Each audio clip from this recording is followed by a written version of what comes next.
Что пока қыздар? Жігіттер қайда? Біреу бар екен. Біреу бар екен. Такой, да? Окей. Қалайсыздар? Қош келдіңіздер.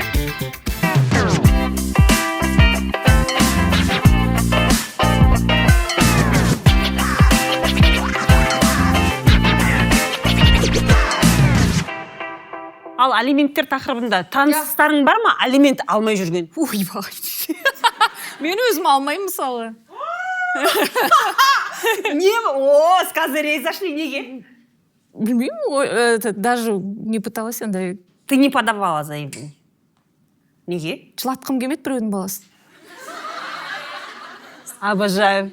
Жоқ, рас енді. Негізі көп әйелдер бермейді. Оно құтылғаныма қуаныш. Мне кажется, это... У тебя же не такая ситуация, ты просто не хочешь беспокоить человека. Иә. Өз баласымен сөйлеседі, болды. Мен білем, қалай сөйлесетін, неге сөйлесетіндерін. Соған жіберетінін жіберіп тұрады. Біз алыстан сыйласамыз. Болды. Мен оны жамандамаймын, ол мені жамандамайды деген сияқты болды. Так, бірақ ол негізі дұрыс емес позиция, негізі. Давай, рассказывай. Мен просто андай сильная, независимая женщина өзімше сотқа барып, заявление жазып, ол дұрыс емес. Ол біріншіден, екіншіден, мен енді жалғыз бала ғой. Жалғыз балаға өзімді күшімді, уақытымды, ресурсым жетеді деп ойлаймын. Но бізде көп келіншектер менің айналамда 3-4 баламен қалған әйелдер бар. 2 баламенен, еще біреу ерекше баламен қалғандар бар мысалы. Оларға міндетті түрде керек. Соның өзінде жігіттер, жаңа күйеулері, экстарының барлықтары, қайтсем, 25 мың теңге деп жаңағы берсе. Минимальный 25 мың. Негізі бізде осы жерде заңгер жоқ, былай. Сейчас мы про алименты будем говорить больше такую социальную часть. Негізі, бірақ негізі заңгерге жүгінген дұрыс. Мы так в общих чертах айтып береміз. Негізі заң жүзінде алимент кәдімгідей ана менен баланың жағында алимент төлеу заңы. Ана мен баланың жағында. Бірақ өкінішке қарай бізде жаңағыдай бармақ басты, көз қысты деп астыртын қимылдап, айлықтарын өте аз көрсетіп, 150 мың теңге айлық, 100 мың теңге айлық деп көрсетіп, балаларына 15 мың, 25 мың теңге беретін, сосын жаңағыдай алимент мынау деп бір айдың. Просто балаңменен бір күн жай ойын сауық орталығына барғанда 25 мың теңге сол 1-2 сағатта кетеді. Өзім кәдімгідей мен Әдия Бегімменен бір жерге кіріп шығамын да 40 мың теңге, 50 мың теңге тастап шығамын. Да, это так. Бірақ оны айтсаң, сен өзіңе жұмсап жатыр дейсің де оны. Жаным, мен не істеймін оған? Мен оны садақа сияқты олмаған кәдімгідей. Вот шын мәнінде. Баламен бір кофе-бумға, бір жай кофе-бумға ең арзан дегенше, былай қарап тұрсаң, кіріп шығасың, ең аз дегенде шотың андай таңғы асыңды ішіп шыққан кезде 12 мың теңге шығады. Ең аз дегенде ол по минималке жаңағыдай бірақ нан же, 2 ақ жұмыртқа же деген. Бір соқ ішесің. Енді сұрама деген. Фри бір жейсің. Сол ғой. Ал бұл база, бұл тамағы ғана былай ойлап қарап тұрсаң ше. Тамақ қана. Ал бала күнде жуынады, киінеді, жаңағы әртүрлі химиялық заттар қолданады, мектептің қаншама заттар бар. Мектепте чатта отыратын ата-аналар біледі, мына жерде бар болса, Құдайдың құтты күні бірдеңе. Ананы алу керек, анаған бару керек, 2500 жіберіңдер, 700 теңге жіберіңдер, 500 теңге жіберіңдер. Сөйтіп 25 мың теңге сол жіберген моментінде еще минус 25 мыңға кіріп кетесің. Сондықтан білмеймін біздің жігіттердің қандай математика қолданатынын. Біз енді қазір соның психологиялық астарын ашуға тырысамыз. Неге еркектер алимент төлеуден қашады деген сұраққа жауап бергіміз келді. Бұл жерде алимент алатындар, алиментке өтініш бергендер бар ма арамызда? Баршаңызға сәлем. Мен алиментке бергем. Мамам айтып жүріп бергізді. Мен де сол сіз сияқты, сильная, независимая бір баланы өзім бағамын деп. Мамам все должно быть по закону деп берді. Соның өзінде государство 5 мың теңге бөліп берді. То есть ежемесячно должен оплачивать 5 мың теңге. Солай 5 мың теңге кәдімгі қағаз шығарып берді ғой. Кәдімгі қағаз шығарып берді 5 мың теңге. Мен оны садигіне 15 мың төлеймін да. Сіз айтқан сияқты минус 25 мың болады. Сондай болды. И ол тастап кетіп қалды. Жоқ, сонымен жаңа судебный исполнитель маған звондап сұрап тұр. Күйеуіңіз қақта екен білесіз ба деп. Білсем сыйға бермеймін ғой деймін да, алиментке бермеймін, оны іздемеймін ғой деймін. Баласының бар екенін біледі ғой, Баласының бар екенін біледі. 5 айға дейін біздің қасымызда болды. Одан кейін просто жоқ болып кетті да. Тастап кетіп қалды. Он просто, как говорится, за хлебом ушел, не вернулся ма? Я, прям сондай. прям реально нанға мен оны бұрын ойлайтынмын негізі 5000 теңге табуға кеткен мен сол өтірік шығар деп ойлайтынмын типа драматургия шығар деп ше комедия үшін ойлап тапқан деп ойлайтынмын, бірақ көп әйелдер маған соны жазады. Кәдімгідей міне нанға кетіп баратырмын, міне моншаға кетіп баратырмын деп кетіп қалған еркектер көп екен. Моншаға шығып келем деген мен кәдімгідей өзімнің танысымда заттарын алып кәдімгідей спортивный сумкаға міне моншаға кетіп бара жатырмын деген, содан кейін жоқ. о тоба Мен білмеймін, просто Құдай сақтасын деп түсінгім келмейді. Масқара келесі өмірімде еркек болып туып ше спортивный сумкамен қашып жүрмесем болды ше. Но бірақ мен қалай дейсің да? неше баламен сонда? 2 баламен. Біреу ерекше бала. И ол просто баняға Просто кеттім деп иә, просто кетіп қалды. Баняға кеттім деп спортивный сумкаға салған. Анау соған аузы ашылып, иә, баняға барып кел деп жіберген. Бірақ жібермегенмен не істейді ол? Түнде қашып кетеді ұйықтап жатқанда. о тоба Туалетте қашып кетеді. мына жерін қырқып салыңдаршы тиктокқа иә сөйлесейікші жалпы Ой, бізге бүйтіп жазады, ойдан құрап отыр бұлар деп ше. да көбіне сенбейді Сенбейді кәдімгі. бұлар ойдан құрап өздері этот фантазия қыздары Перизат пен Роза отырып күнімен тілмен екеуміз сценарий жазып иә не деп айтсақ қандай треш Давай бүйтсін да сөйтетін сияқты ол өмір ғой Иә. сіз жаңа айттыңыз иә это тоже на алименты подавала деп төлеп жатыр ма төлеп жатыр. Басында ажырасқаннан кейін 2 жыл мен ойладым енді өзінің ұятына қарай берген шығар деп үндеген жоқ, ақша бермейді. Сосын мен законодательно жаңағындай 2 жыл ұятын күттің ба оның ойы иә окей сосын через суд төлеп жатыр. Вот әйелдерді меркантильная дейді, бірақ біз соңына дейін ар ұятына сенеміз бар ғой. Вот шын жігіттер, 2 жігіт отыр екен ғой, тыңдап алыңдар.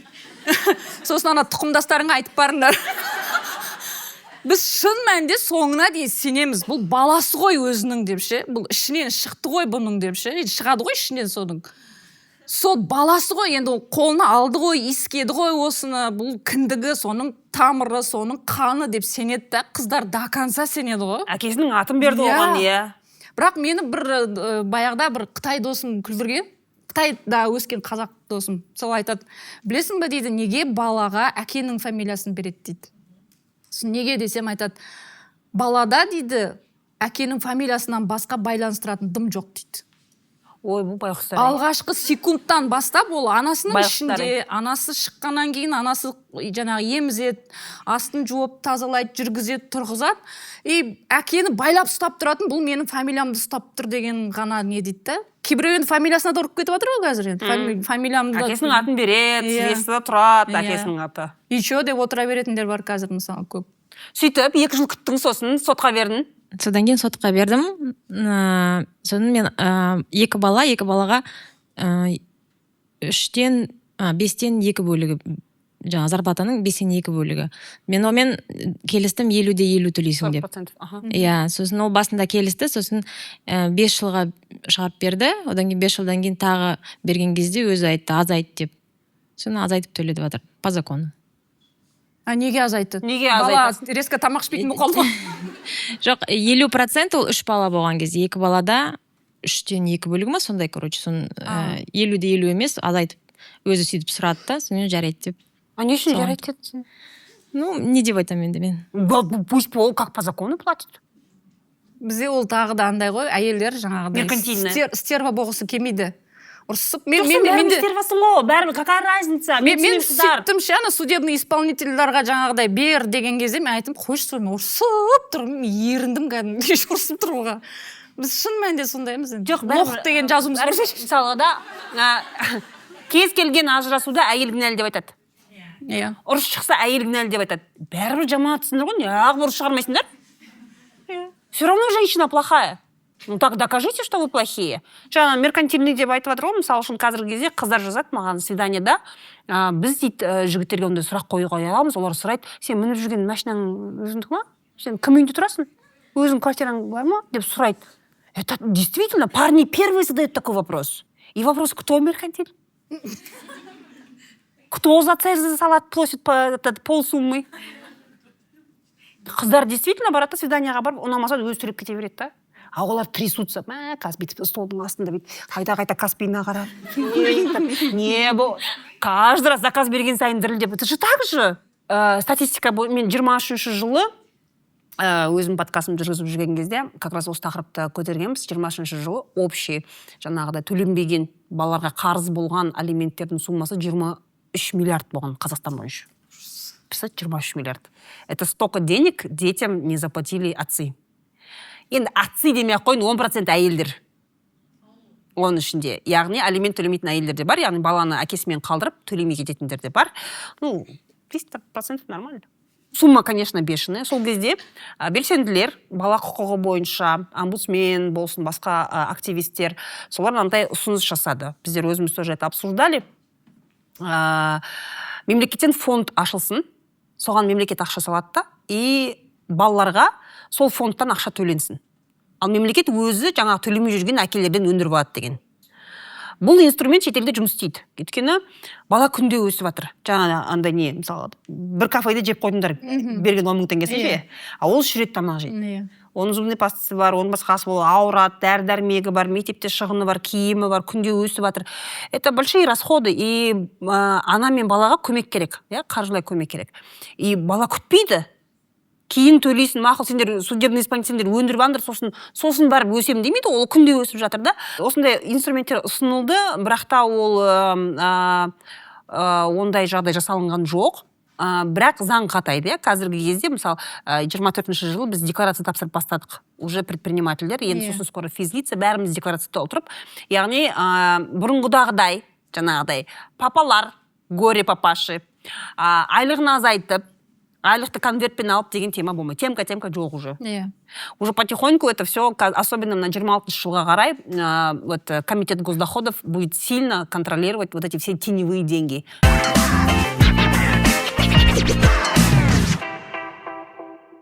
Кеш жарық, Роза ханым, Перизат ханым, рахмет сіздердің осы шоуларыңызға. Мен бухгалтер болып жұмыс істеймін. Осындай көмектесем демеші. Осындай алименттің әңгімесі бізде өте көп кездеседі. Бір кейсті айтып кетейін, бір емес, бір екі айтайын, өте енді тәжірибелі болғаннан кейін. Бір кісі бізде жұмыс істейді, сосын енді ай сайын оның пенсионный выплаты, социальный выплаты кетіп жатқаннан кейін бір кезде ЧСИ-дан бізге қағаз береді, алимент мынанша, мына кісінің в пользу этого человека, пожалуйста, выделите. Кейде болады даже бір емес, 2-3 әйеліне, мысалға, оның біз бухгалтер ретінде оның табысынан 50%-нен, сол 50%-ын барлық әйелдеріне, барлық балаларына бөліміз керекпіз.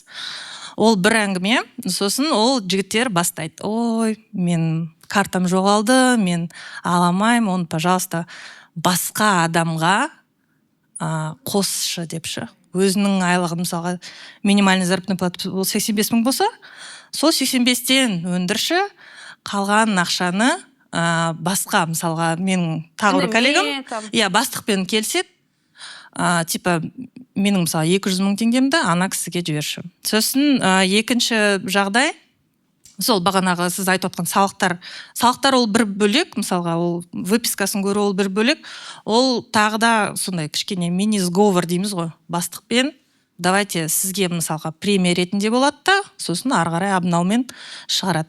Ол бір вариант. Премиядан да алимент төленеді ғой негізі. Барлық доходтан алимент төлену керек. Сосын екінші жағдай, бір рет болған бізде бір кісі жұмыс істеп жүреді, сосын біз алимент төлеп жүреміз. Сонда, получается, смотри, эта ситуация, мысалы, бастықпен келіссе, ол по-любому будет обходить. По-любому будет обходить, конечно. Потому что ол оның счеты арқылы өтпейді. Өйткені бізде ол реальный кейс. Бір кісі где-то, айтайық енді, 2 миллионнан жоғары алады. Алимент үшін бір где-то 200 000-дай көрсеткен. 100 000-ын әйеліне жібереміз, 100 000-ын өзіне кетеді. Ана қалған 1 700 000 басқа кісіге кетеді. Понимаете, вообще, договора гражданского правового характера деген бар. Ол, мысалы, өзінің племяннигі біреуі, то есть абсолютно чистый адамды, оны қалай алдын алуға болады? Да, давай рассудим, да? Қалай? Давайте оны... Ол тарақанды қалай өлтіреміз? Қалай? Енді ол, мне кажется, если бухгалтер даже білетін болса, бухгалтерлар не имеют права конфиденциальную информацию ашуға болмайды бізге. Салық болсын, кім болсын, зарплата туралы айтуға болмайды. Бірақ енді оны, типа, енді тексеріп көріңізші деген сияқты бір болуы мүмкін.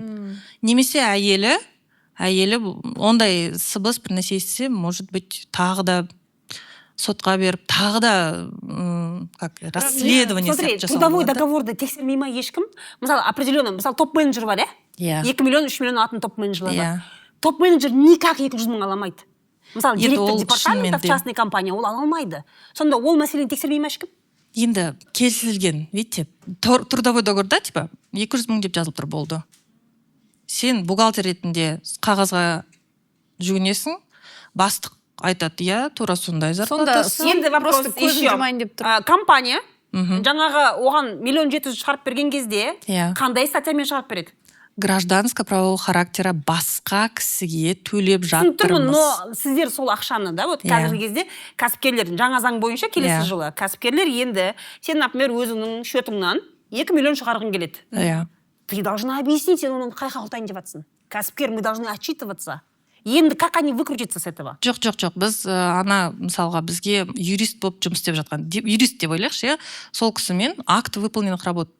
Ай сайын ол кісінің де айлығынан біз барлық салықтарды төлейміз. Сонда мына жақтан да, то есть біз салықтар алдында таптазамыз.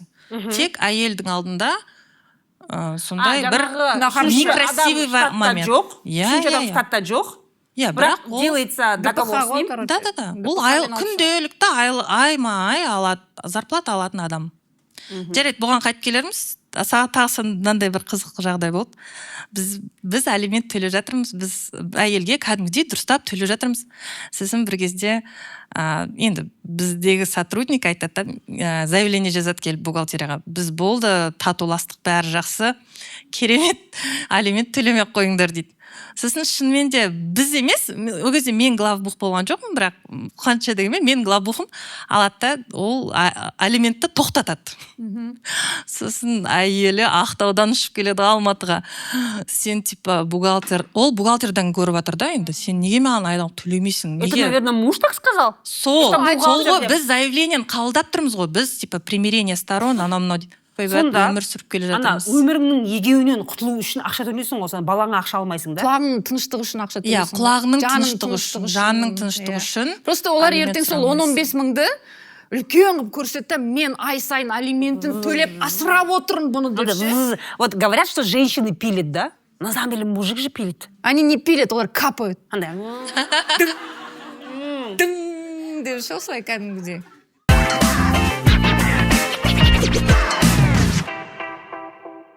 Выплата алиментов – это некая форма контроля. Неважно, какая сумма, бірақ сен оның бывший әйел болсаң да, сен қаңды ішіп отырады. 10 мың теңге берсе де, қаңды ішіп отырады, контроль. Сен бай батсың, 10 мың теңге Мальдивға барып келдің. Конечно.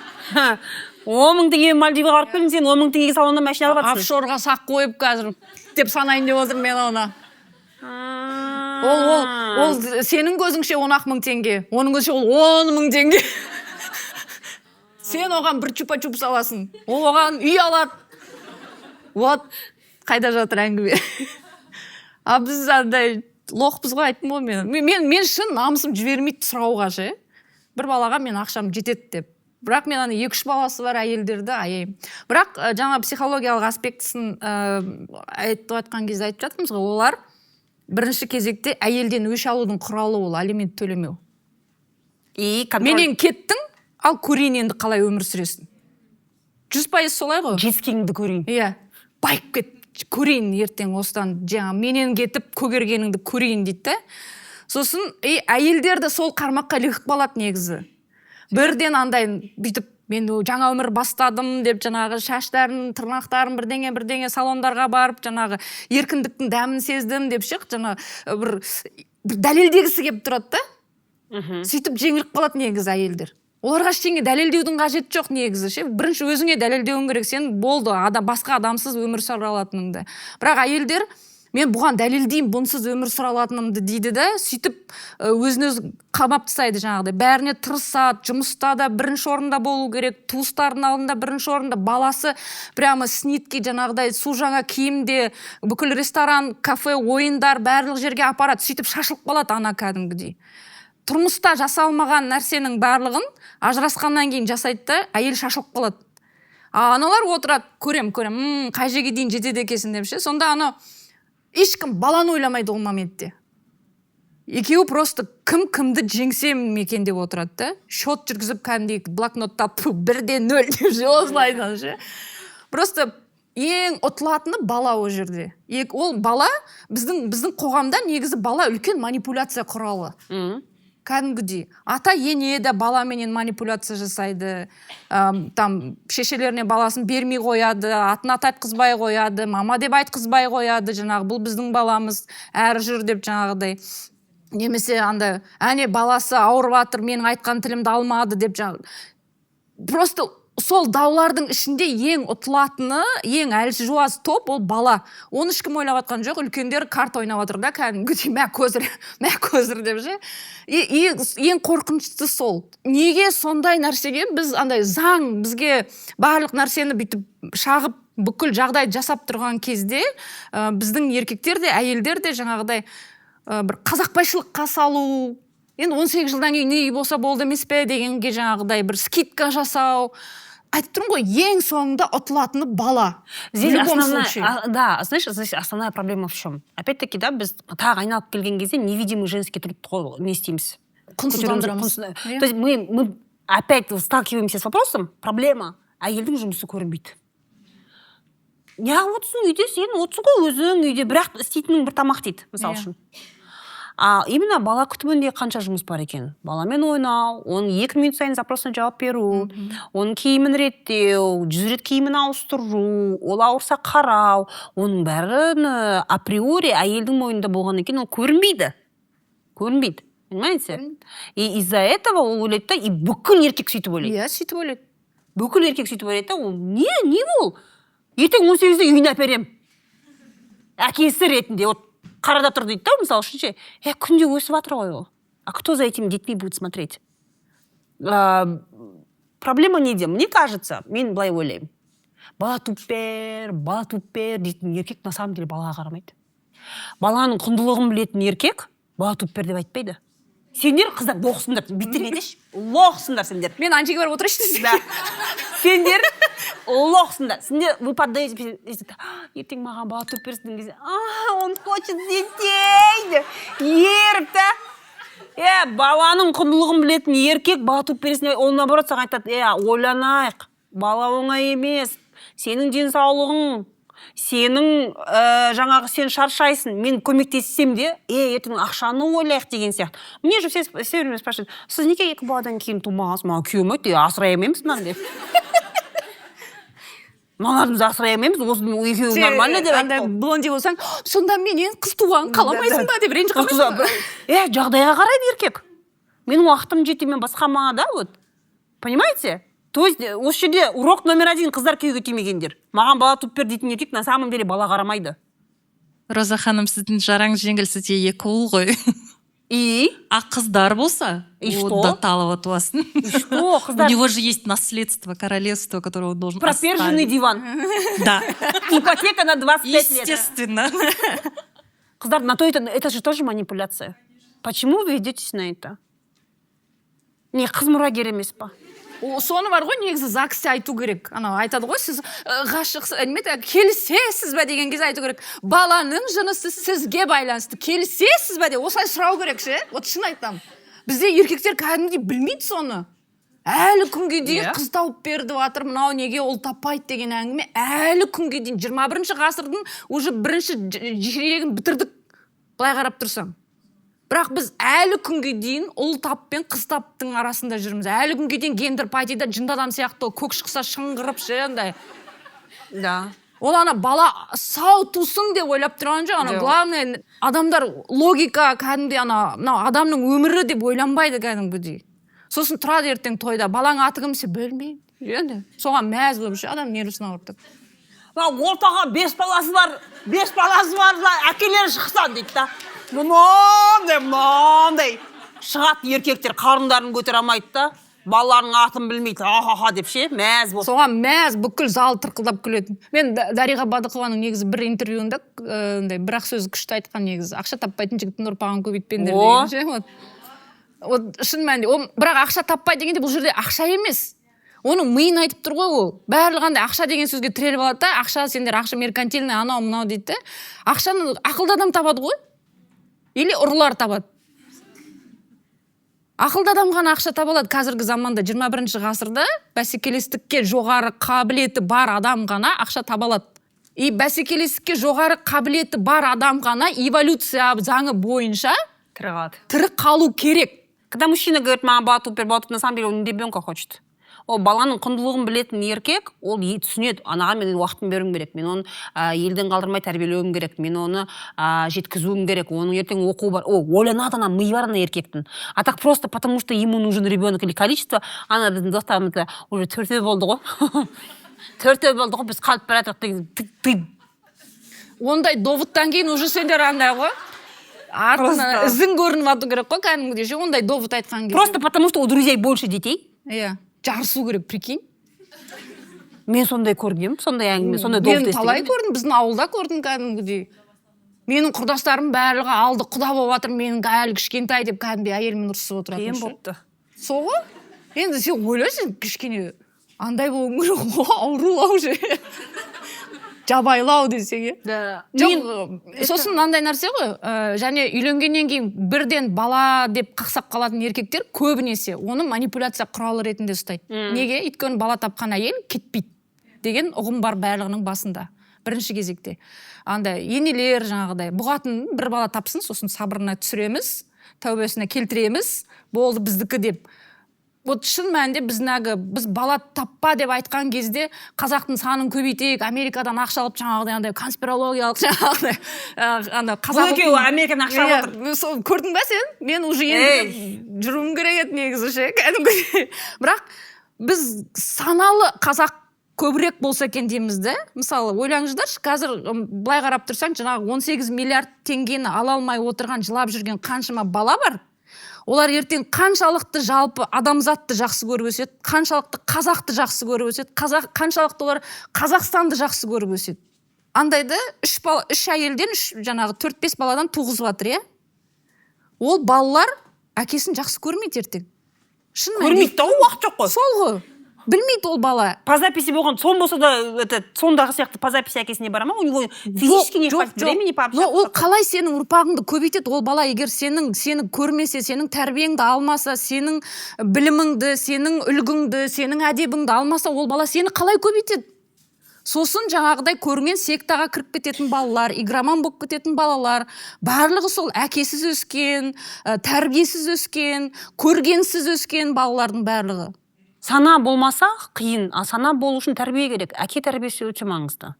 Бұл жерде енді, мысалы, қазір әкесіз тәрбиелеп отырған аналар да өздеріне сұрақ қою мүмкін, жаңағыдай нанға шығып қашып кеткендер не істейміз деген сияқты ше. Әкесі нанға кетіп, или баняға кетіп жоқ болып кеткендер. Ондай кезде әрине бір өзіңіздің әкеңіз бар, ағаларыңыз бар, сондай бір жақсы ер азаматтың образын көрсетіп, аналар тәрбиелеуге болады. Ең бастысы жақсы ер азаматтың образын көру керек бала деген. Ал мындай әйелдер бар ғой, жаңағыдай күйеуі конченый. Бірақ балаларының әкесі деп қасында жүре беретіндер болады да. Өзі игроман, өзі біл. Оның несі әке ол? Не үйретіп жатыр балалар оған?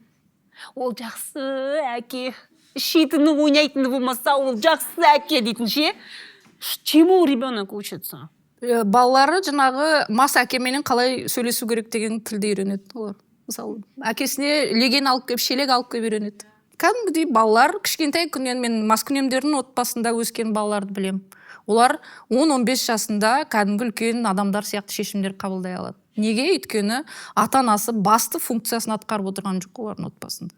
Бала кәдімгідей семейдің бір баласы болды, бізде бір проектіде қатысты, сол кезде артындағы ерген, әкесі де шешесі де ішіп кетті, кризисті көтере алмай.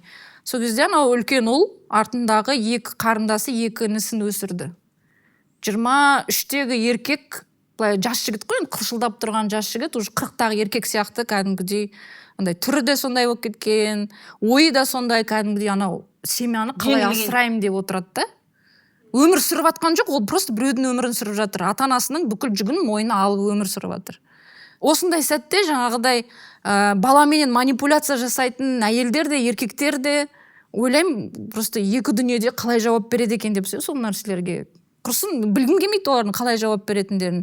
Бірақ ең қиыны вот қанша біз одан қашайық, қорқайық ол сұрақтардан, ол жауаптардан, ең қиыны біз кәдімгідей андай өзін өзі жек көретін ұрпақты, ата-анасын жек көретін ұрпақты, елін жек көретін ұрпақты тәрбиелеп жатыр қазір.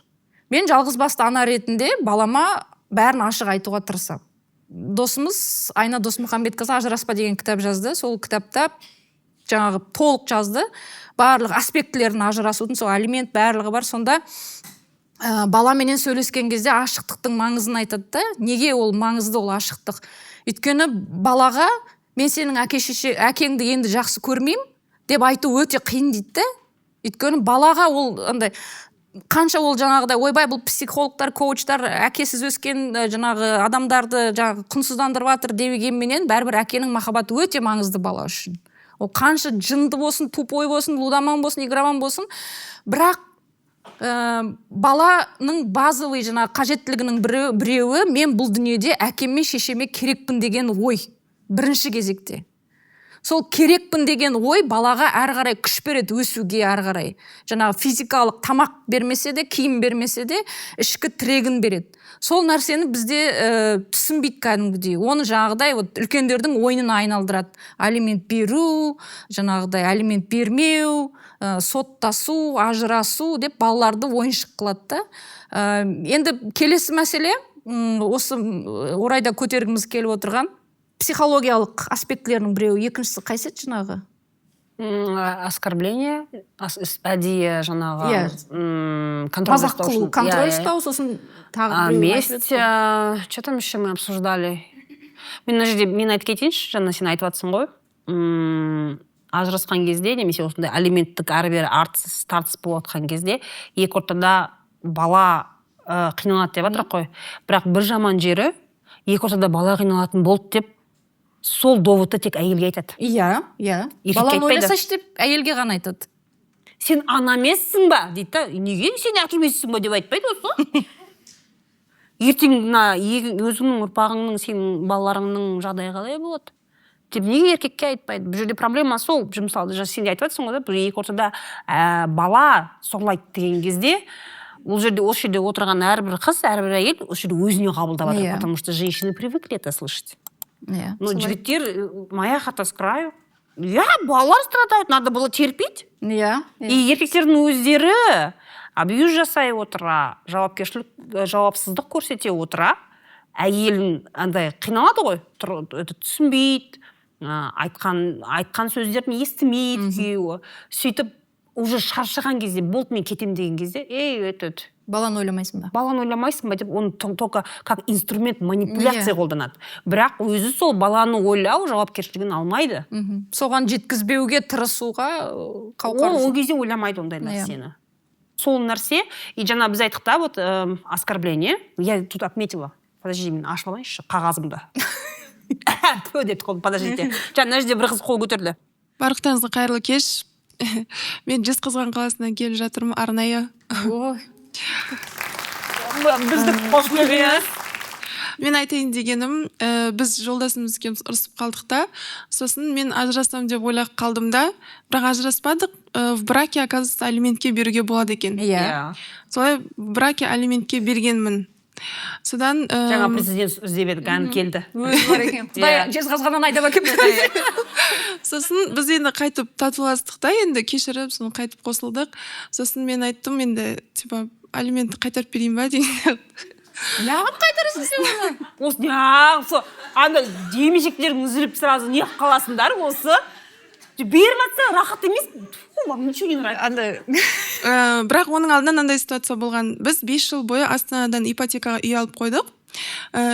Ол алимент, ипотека төлеп атты.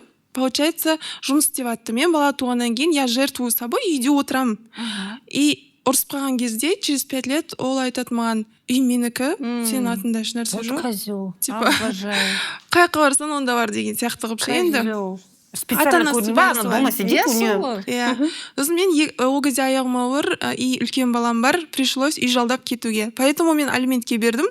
6 ай бөлек тұрдық, алимент алып отырдым. Сосын туатын кезге қарай ол айтты, типа үй болайық қайтадан, бала в смысле сен аяғың ауыр еще 2 баламен кеттің ба? Қарасай. жоқ, бір балам аяғым ауыр болған ол кезде. Екіншісі ішінде, біреу сыртында. Иә.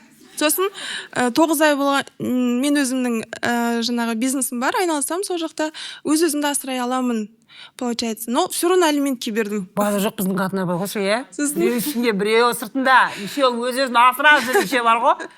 Сол кезде тұрмысқа шыққан кезде, ипотека төлеп жатқан кезде мен ойладым, 5 жыл біз өзіміздің будущемізға үй алып жатырмыз деп.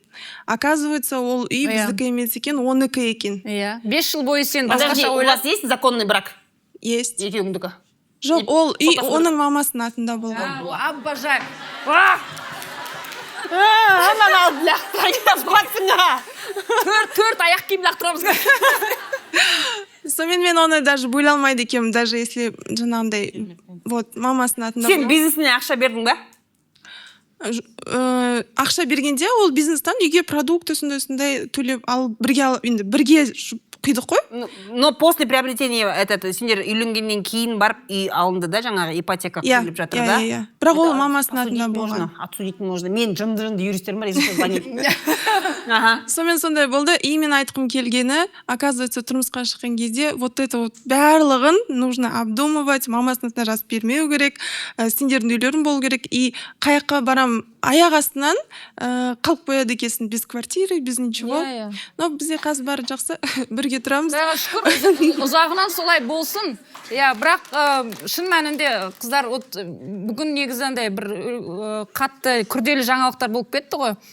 Кеше ғана Янаны өлтірген 2 оңбағанды маньякты өмір бойға қамап тастады, иә. Бірақ өкінішке қарай ол қызды өмірге ешкім әкелмейді. Олар қанша отырса да ол жерде, оның мамасына ешкім бала бермейді деген сияқты. Ол болды енді өмір бойы менің қызым қаза тапты деген ойменен өмір сүреді. Сондықтан қыздар, біз қазір өкінішке қарай сондай алдына 5 қадам ойлайтын заманда өмір сүріп жатырмыз. Минимум 5 қадам ойлайтын заманда. Бұрын айтатын, қойныңдағы қатыныңа сенбе деп айтатын. Қазір қойныңдағы байыңа, жігітіңе сенбейтін заман болып кетті сондай. Кәдімгідей 5 секунд бүйтіп лақтыра салады. Вот жаңа міне 5 жыл адам өмір сүреді, қойнында жатады, бірге тамақ ішеді, сосын кейін үй сенікі емес дейді. Қалай? Ішінде бала бар, сыртында бір бала бар. Иә, ол не ол? И сол үшін біз қазір шын мәнінде біз ол бір 2 жынысты бір-біріне қарсы қойып, біз қарапайым қауіпсіздік тақырыбында сөйлеп отырмыз, былай қарап отырсаң. Ол баланың қауіпсіздігі, ол сенің қауіпсіздігің. Өйткені ақшасыз болсаң, үйсіз болсаң, сен ешкімге керек емессің біздің заманымызда. Олар сені сол арқылы байлап ұстап отырғысы келеді. Сен егер жаңағы ақшаң болсын, балаң болсын, жағдайың болсын десең, менің айтқаныма көніп отыруың керек дейді. Сен оны қаламайсың. Или жаңағы Янаның жағдайындағы сияқты оны әшкерелеймін дейді, барды да өлтіре салды. Құны 5 тиын кәдімгідей 500 мың теңгеге бағалады адамды. Ешкімге сенбейтін уақытта өмір сүріп жатырмыз. Қыздар розовый очкиді шешетін уақытта өмір сүріп жатырмыз. Сүйіп қалдым, жігітім, махаббатым болды, осыменен қолымызды бүйтіп кесіп, бүттік. Бала туып бер деп айтты. Бала туып бер деп айтты. Мәшинесіне менің атымды берді, бірдеңе дегендерге уже сенбейміз, болды. Бірінші кезекте өзіңнің қауіпсіздігін, екінші кезекте балаңның қауіпсіздігін ойлайсың. Анау самолеттегі принцип бар ғой. Бірінші кислородный масканы өзіңе кигізесің, қауіпсіздігіңді ойлайсың, екінші кезекте қасындағы балаға кигізесің. Перизат білесің ба, даже өте білімді, бірнеше дипломы бар. Қыздар, өмір көрген қыздардың өзі. Иә. Лох боп. Лохтар үшін ал қойық. Әкел ал. Давай. Лохтар үшін махаббатқа сенген, ұлттық құндылықтарға сенген. Өз қауіпсіздігіңді қамтамасыз ету жайлы бізге үйретпейді оны. Бізде қауіпсіздік мәселесін қыздарға үйретпейді да. Ертең күйеуге тиесің, күйеуің сен бағады. Асырайды сені. Сен сол үйдің қызы боласың, бақытты қыламын деп барасың. Вы во все это верите, да, уже, вы понимаете, да? Бұл мәселенің бәрі, бұл проблемалар кеше бүгін пайда болған жоқ қой. Бұл еркектер бір күнде бәрі жынды көткен жоқ. Они всегда были, бірақ олар көрінбеді. Өйткені әйелдер, біздің тәтелеріміз, біздің шешелеріміз, біздің әжелеріміз қонаққа неге барған кезде осы отағасының арқасында деп, жаңағыдай, міне осы кісінің арқасы деп бәрін өзі істеп жатыр на самом деле. Әлі де бар сөйтіп жататын әйелдер. Жаңағы бизнесті жасап, өзі бір бала ішінде, бір бала сыртында, бірақ міне ипотекаға алып жатырмыз деп, дым да жоқ сенде. Бәрі шешесінің артында. Ой, бір әйтеуір.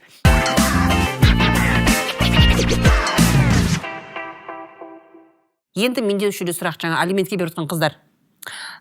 Сендер жүріп жүрген кезде, там басында вы как-то понимали, что он такой скользкий? Берші микрофон. Микрофон беріңдерші, беріңдер. Айтып айтып қазір. Беріңдер микрофонды, айтып айтысасын. Онда кішкене скользкийлау екен. Я скользкийлау, страшно скользко болған. Ол басында страшно идеально болды. Я не верила своему счастью. Я думала, вот идеальный человек. Бір жылдай ағырласып жүрдік, прям жұмыстан күтіп алады, жұмысқа шығарып салады, гуля келеді, ақшаны пачкелеп береді, күшті, керемет. Я рожу тебе, дедім ғой. Алимент деп ойлап отқан шығар қазір. Я рожу тебе, дедім ғой. Ол да келді, роди мне ребенка деп ше. Болды ғой, басың айналып кетесің ғой, одан кейін болды, Аллах акбар, жоқ. Подожди, бір жыл сендер жүрген жоқсыңдар, просто танып жүрдіңдер. Жүрді. Нет, сам конфетный букетный период қанша уақыт? Андай ше прям ухаживание, не могу. 4 ай прям плотно ухаживать. Страшно ухаживать. Это я прям... Я не верила своему счастью. Я думала, о боже, я в кино попала деп ойладым. Золушкамын деп ойладым ғой. Я Белоснежка деп ойладым. Потом оның артын бәрі ашыла бастады. Это в браке ашылады, да? После брака, когда он исчез, мен ақтара бастадым, мен уже ояндым, балам бар ғой, уже артты ойлау керек. Туғаннан кейін ояндым. Конечно. Сөйтіп бәрін ақтарып бастаған кезде уже былықтар шыға бастады. Ол өзін, мысалға, мен мынандаймын деп айтып жүреді ғой, ол вообще оған сай емес болып шықты да. Вот. То есть он врал про профессию? Он про все врал. Вранье было обо всем. Бар ма туысқандары? Той болған жоқ қой, вот именно. Басында айналдырып. Ой, тойға ақша... Құдалықтың мәні бар екен түсініп қасында. Я. Ой, тойға не істейміз, ақша құртып, ол ақшаға лучше бизнес ашайық, мен саған машина әперем, мен саған үй әперем, баламызды үйтеміз, бүйтеміз. Ана жерде любой адам алданып қалады. Мен одан кейін... Алданбайтын десе. Мен сол кезде екеуміз отыратын едік ше, лапшаны бүйтіп. Жаңа мен... Жаным деп ше. Айтып жатырмын ғой, артын шұқыладым деп. Мен сияқты мен бір 10 шақты қыз тауып алдым, который тура солай алданған. Тура солай. И сколько у него в количестве детей вообще в целом? По моим расчетам 2-3, но я не все считала. Мен білмеймін, да? До такой степени. Представьте себе, просто сурет өрдіңіз бар ма? Суретін сала, ана бір кино бар еді. Мен репост жасаймын, а? Бір баяғыда бір кино бар еді ғой, как другая женщина ме, камерын дес ойнайтын ше, любовницаларын бәрін басын қосып алады. Прям сондай болды. Бір шай шықтым. Шықтым ғой, мен бәріне шықтым. Мен телефондарын тауып алдым.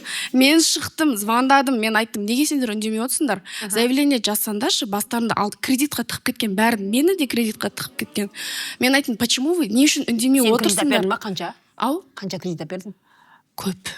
Қазір санына жете алмаймын, өте көп. Мен қазір сол үшін, кешірім сұраймын, таракан құсап жұмыс істеп жүрмін. Қандай жұмыс шығады, соның бәрін жұмыс істеп жүрмін. Мысалға, Шымкенттен келіп отырмын осы шоу үшін да, мысалға. Роза ханым, көп ақша тапсам сізбен интервью жасаймын деп арманым бар. Сен қазір аузыңа түкіртіп ал мына қызыңа. Мақұл. Сөйтіп мен сол қыздарға бәріне шықтым. Неге сендер үндемей отырсыңдар, неге резонанс шығармайсыңдар, түрмеге құртайық та мынаны, түбін жояйық та мынаны дегеніне біз қорқамыз деді. Біздің әке-шешеміз не деп айтты? Әке-шешемізден қорқамыз деді. Ол жерде еще компромат бар ғой, компромат, где вот интим, фоточки, видео, ол сыртынан түсіріп алған, ол телефонда сақтаған, ол қыздарға угрожать еткен, оказывается, да. Мен оның бәрін шұқылап жүріп тауып алдым, да. И олар айтты, мен даже юристке бардым. Юрист айтты, егер сіз сотқа шығатын болсаңыз, сол қыздар сол компроматтың бәрін былай көрсету керек деді. А мен ол 10 қыздың несімен рисковать ете алмаймын, да. Содан кейін мен қолымнан келгенше істедім, мен резонанс жасадым, тиктокқа шығардым, инстаграмға шығардым. Ақырында на меня начали нападать. Мені қақа қарап жүрсің сен, соған алданып жүрсің ба деп маған атыла бастады да, и мен көтере алмадым оны.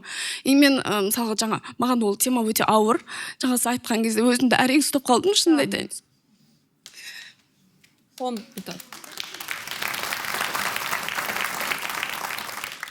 Сіз жаңа айтып жатсыз ғой, әкесін жақсы көру керек, бәрібір деп. Жоқ, әкесін қалай жақсы көреді? Жаным сол. Түсінемін, бірақ бірақ деген нәрсе бар. Баланың үлкен тірегі ше, кәдімгідей ол. Мен түсінем, бізді бірінші ашу, қазақ айтады, ашу бірінші келеді, бірінші. Вот шын мәнінде. Сен оны жек көресің, ашуланасың. Бірақ балаға ол сезімменен өсіруге болмайды баланы, жек көрінішпенен. Так он аферист, перезат. Я знаю, но... Перезат. Но балаға ол әке. Перизат ханым, мысалға мен ертең күшті резонанс қойып шығарсам болады. Мен, по идее, блогермін. Подписчигім өте көп та. Подожди, перезат. Сонда, егер әйел бала туу үшін донорский сперма алса, ол не істейді? Ну, это нюансы 21 века. Но... Оған әлі пәтуа шыққан жоқ па? Оған әлі пәтуа шыққан жоқ па сонда? Жоқ, ол пәтуа емес, ол ғылыми, кәдімгідей Эрих Фромның кітабын оқысаңдар, кәдімгідей ғылыми, ол дәлелденіп қойған нәрсе. Бізде, ішімізде әке мен шеше отырады, болды. Ол ғылыми дәлелденген нәрсе. Оны қаны Фрейдтан бастап, қазіргі 3 мектебі бар ма психологияның, барлығында да балаға әке мен шеше маңызды, өліп кетті. Ренжі, ашулан. Ол қанша сені алдап кетсін, өлтіріп кетсін, балаға әке мен шеше маңызды. Ну так, если он исчезнувший, тогда что нужно говорить ребенку, по твоему мнению? Я осы сұрақты мен айта алмай отырмын, мына жерімде ком келіп қалдым. Мен айттым. Болды. Не істеу керек? Айт. Эрих Фром не дейді? Эрих Фромның заманында өкінішке қарай бұндай нәрсе болған жоқ. Бірақ потому что никто вот репрезентацию әйелдің қиындығын осы уақытқа дейін жазушылар айтқан жоқ. И сол психотерапевттің бәрі еркек. Они все эксперимент делали на женщинах.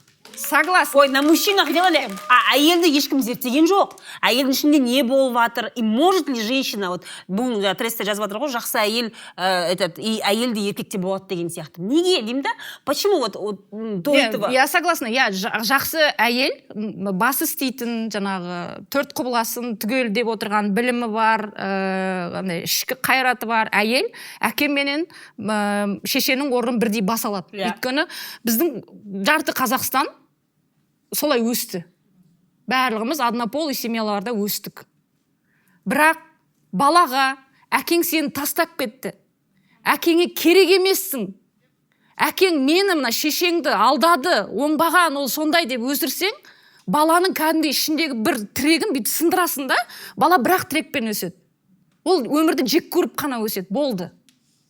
Ол біз қанша мойындамайық, жаңағыдай қазіргандай, қалай деп айтсам екен, қазіргі нарықтық қарым-қатынаспенен өлшеп, ол оған балаға ештеңе салған жоқ, мен оны неге нетуім керек, ол жаңағы банк спермадан алынған әке деген сияқты. Бірақ өмірдің заңы сол. Біз адам ретінде, тұлға ретінде біздің ішімізде әйел менен еркек отыр. Әке мен шешенің рөлі отыр. Өлгенше сол нәрсе бізді сүйретеді, алға жылжытады. Болды. Сұрақ. Қалай өсіру керек? Айтватсың ғой, жаңағыдай, да, вот смотри, жамандауға болмайды дейсің да, он конченый, да. Можно пикнуть Нұрғали, он, понимаешь, вот прям пи***. Сен сонда, негізі ол, әкем сен жаңағын айттың ғой, Айна дос қызы жазды дедің кітабында, что ашық баламен сөйлесу керек. Вот он должен ли ребенок об этом знать? Но мынандай лексикамен жоқ, айту керек балаға. Я әкең өмірде қателесті. Көп қателесті. Мен түсінем, қыздар. Мен бұл жерде еркектің репрезентациясını опять-таки сендер ақтап атсыңдар. Я с этим. Мен вообще ақтап атқан жоқ. Баланың жасына қарай шындықты айту керек деп ойлаймын, как она есть. Вот он вот когда ребенок узнает со школы, придет и скажет: мама, тебя айтывать нельзя. Все, твой отец понимаешь? Я за то, чтобы ребенок өскен сайын ол шындықты білу керек. Чтобы ребенок вырос справедливым. Да. Нет, справедливым в сторону матери, в сторону отца тоже. Бұл жерде, да, не должно быть такого, знаешь, жертвенного фундамента не должно быть, да, вот я, то есть әйел жаңағыдай айтқан кезде, осындай, вот, мен папам қайда деген кезде, ну, допустим, ребенок еще маленький, да, вот мы расстались, его у тебя в твоей жизни пока нету. Чем больше он будет взрослеть, мне кажется, занавес должен потихоньку открываться. Нет, баланың, жаңағы өзің айтқан сөз ғой, баланың жасына сәйкес ол шындықты білу керек. Оған сенің әкең совсем пушистый, ол періште, ол космонавт болып шығып кетіп, содан ерлікпен қаза тапты деп жаңағыдай. Немесе тағы немене, ол қалай деп айтсам екен, тағы бір сылтаулар бар ғой біздің енді қазақтардың ойлап табатын жақсы әулие ол еді деген сияқты нәрселер. Ондай өтірік айтуға тоже болмайды. бірақ балаға совсем сен вообще ешкімге керек емессің деген ой салуға вообще болмайды. Я с этим согласна. Вот. Но жағдайды түсіндіру керек. Смотрели сериал «Большая маленькая ложь»? Иә. Николь Сол Кидман. сол жерде бір қыз еркектен мужик изнасиловал девушку, и впоследствии чего рождается ребенок. И сол балаға ол қалай түсіндірді жасы келген кезде. Вот посмотрите этот сериал, и вы поймете. То есть она не скрывала, и при этом она в жертву не уходила. Оның бір ғана уайымы болды да, бала ертең өзін керексіз сезінбесе екен, да, типа, вот мой отец изнасиловал мою мать, и я какой-то вот я ей да, қоғамдағы керек емес баламын деген ой қалмау керек балада. Да, вот ол үшін шешесі өзі психотерапияға бару керек. Понимаешь? Тут психологическая устойчивость самой матери очень важна. И осындай ситуацияларда, вот, допустим, ребенок родился после изнасилования, ребенок родился вот впоследствии аферизма, да, вот этого всего. Ребенок родился впоследствии донорского, да, вот операции, да. Ондай кезде жасына сай айтылу керек деп ойлаймын. Но при этом, да, психотерапия обязательно. Біз әрбір просто айтамыз, қыздар. Да, если ты понимаешь, что ты уходишь в жертву, что ты начинаешь вот эту драму разыгрывать с ребенком, жаңағыдай ше месть одан жаңағы кек алып бірдеңе сенің әкең тұқым қуалайды деген сияқты әңгіме. Чтобы этого не было, нужно самой проходить терапию. Вот это очень важно. Жолдастар, толық нұсқасын көргіңіз келсе, төмендегі сілтемеге ерінбей өтіңіздер де ерінбей көріп шығыңыздар.